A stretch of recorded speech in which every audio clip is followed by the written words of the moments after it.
مگر اکثر جو جرنل سوالات آتے ہیں تو مجھ سے لوگ کہتے ہیں کہ یار آپ کے لیڈر آپ باہر گھومتے پھرتے ہیں اور یہ دیکھو وہی لوگ جو ہے وہ بند ہے، انتقامی کارروائیاں ان کے ساتھ ہو رہے ہیں اور ان کو اس طرح چانس نہیں دیا جا رہا ہے۔ تو میں اس کو کہتا ہوں کہ ہمارے کیس میں ان کی کیس میں زمین آسمان کا فرق ہے۔ اگر ہماری کیس آپ دیکھ لیں نواز شریف صاحب سے لے کر میں آپ کے سامنے بیٹھا ہوں مجھ تک، تو ایک مختلف سا کیس تھا، جھوٹے جعلی مقدمات تھے۔ ہم نے نہ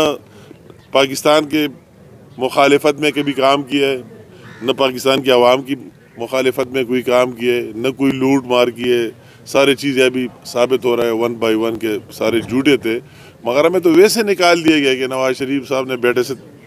تنخواہ نہیں لی اور یہ گوشوارے میں نہیں ہے، فلاں نہیں ہے۔ تو اس کیس اور اس کی کمپیریزن نہ کرے۔ میں آپ کے سامنے مجھ پر 35 مقدمات درج ہوئے، 35 مقدمات، میرے بیٹے کو جیل میں ڈالا گیا، ہماری تمام کاروبار کو ختم کر دیا گیا، میری بیوی کے خلاف وارنٹ جاری کر دیا گیا کہ اس کو بھی اریسٹ کرے، جیل میں ڈالے۔ ہم نے تو اسی طرح چیزیں دیکھی اور ہر ایک پائی پائی کا حساب بھی دیا۔ ابھی اس کی کیس مختلف ہے۔ یہ سوال لوگ کرتے ہیں، انہوں نے تو پاکستان کے خلاف سازش کی، پہلے سائفر کیس نکالا اور ایک جعلی کاغذ لائے اور پورے ملک کو ڈیوائیڈ کیا اور تقسیم کیا کہ یہ ہو رہا ہے وہ ہو رہا ہے، امریکہ یہ کر رہا ہے، امریکہ وہ کر رہا ہے، ایک دن یہ کر رہا ہے، یہ کر رہا ہے، وہ کر رہا ہے، اور پھر اس سے مکر گئے۔ اور دوسری بات 9 مئی کو دیکھ لے، میں تو اس طرح لیڈرشپ اس کو مجھ سے لوگ سوال کرتے ہیں تو میں کہتا ہوں کہ اس میں زمین آسمان کا فرق ہے اس کے جرم میں۔ 9 مئی کو میں نے نواز شریف صاحب کا وہی بھی جب اس کی ڈسکوالیفیکیشن 2017 میں آئی، میں چشمدید گواہ ہوں، میں اس کے ساتھ وہی اس کے پرنسپل سیکرٹری کے کمرے میں بیٹھا تھا، چودھری نثار بھی تھا، شہباز شریف صاحب بھی تھے اور ہم 9-10 بندے تھے۔ اور وہ چیز جب ہے کہ سپریم کورٹ کا فیصلہ آتا تھا اور یہ بھی آیا کہ نواز شریف کو تاحیات نااہل کر دیا گیا، یہ ہو گیا وہ ہو گیا، سارے باتیں،